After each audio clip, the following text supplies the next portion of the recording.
Bonjour à tous, nous sommes aujourd'hui à l'université Paris-Nanterre pour aller poser une simple question aux étudiants. Il y a quelques semaines, Emmanuel Macron a lancé son grand débat sur l'immigration. Plusieurs politiques ont donné leur avis sur le sujet. Nous sommes tout simplement allés demander aux étudiants ce qu'ils en pensaient. Allez, c'est parti. Il y a un débat en ce moment sur l'immigration et notamment au cours de ce débat, il y a plusieurs personnalités politiques qui sont exprimées à ce sujet-là. Il y a notamment une réaction avec quelqu'un qui disait le problème, c'est pas tellement le traitement des demandes d'asile et tout ce qui se passe sur le territoire français. En fait, il faudrait tout simplement que ces gens-là ne partent pas de leur pays et qu'ils restent chez eux. Qu'est-ce que vous en pensez ?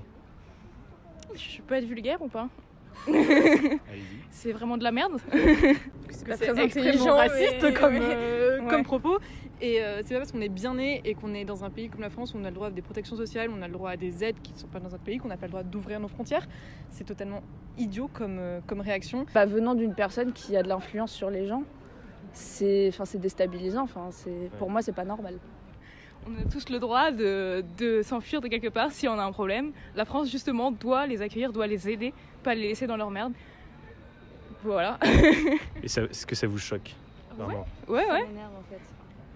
Je trouve ça vraiment énervant. Si c'était dans la situation inverse, on aimerait que les autres pays nous aident. Je comprends pas pourquoi, là, d'un seul coup, on se dit non, allez-y, rentrez chez vous. Non, je veux dire, ça n'a pas de sens. Je suis d'accord. Ouais. Et à votre avis, qui a dit cette phrase-là ? Je sais pas, Le Pen. Ouais, franchement, j'aurais dit la même chose. Le Pen, quelqu'un de droite. Ça doit être extrême droite, j'imagine. Sans doute un mec du FN, mais... Cette bonne Marion Le Pen, mais... Et Jean-Luc Mélenchon ? Ah, c'est Jean-Luc Mélenchon ? Ah ouais, ok. Ah ouais, non, d'accord, c'est très bizarre. Ok, c'est surprenant. Yes, Sérieux ? heureusement que j'ai pas voté pour lui. Hein. Ouais, moi non plus. Hein. Et ça vous surprend ? Un peu. Enfin, en fait, je sais pas, parce que je le connais pas vraiment, comme je suis pas les politiques. Mais ouais, je pensais vraiment que ce serait genre Le Pen, quoi. Moi, pas trop. Comme il avait un peu tendance à se prendre pour le nouveau Jésus lors des élections politiques. Enfin, je sais pas, ça me... Et Jean-Luc Mélenchon ? En même temps, oui. Enfin, c'est pas... On dit que les extrêmes se rencontrent, donc que ça soit le mais j'aurais jamais cru que c'était lui qui le dirait, tu vois. Après, généralement, on dit qu'ils se rejoignent, mais c'est tout sur la question anti-système économique. Là, sur l'immigration... Ouverture des frontières, niveau... rien que... Bon, j'avais lu les programmes niveau ouverture des frontières à l'Union Européenne. On peut voir qu'ils se rejoignent sur certains points en mode la France aux Français, quoi. C'est pas dit de la même façon, mais ça se rejoint au final. Donc, Comme vous dites, ça se rejoint entre les deux extrêmes. Ça fait quand même une bonne partie de la population française. Qu'est-ce que ça dit de la France, tout ça ? C'est des Mais après, personnes, pour stéréotyper un peu la chose, c'est des personnes qui font ça souvent blanches, dans une situation économique aisée, donc elles n'ont pas besoin de se retourner vers les autres parce qu'elles sont très bien comment elles sont.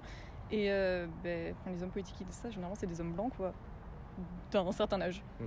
On n'a pas, tant les moyens financiers, après je connais pas le budget de l'État, mais en tout cas on a les moyens, j'imagine, humains pour ouvrir les frontières. Et puis l'Union Européenne, ça a plus les moyens que d'autres pays d'Europe. Oui, ça, et l'Union Européenne, ça a été créé pour justement s'entraider entre États. Je veux dire, il n'y a pas une cohésion étatique, je vois pas l'intérêt d'un tel projet.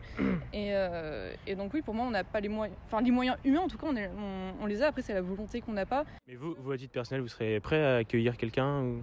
Après, moi, j'habite dans un 11 mètres carrés, donc c'est difficile de demander des personnes. J'allais dire en situation de précarité, je suis pas du tout en situation de précarité. Je comprends qu'une famille qui a 3 enfants, qui ont 2 salaires, pour vivre, ils peuvent pas accueillir une personne chez eux. Ouais. Et c'est aussi un côté vachement intrusif, quoi. C'est la vie de famille.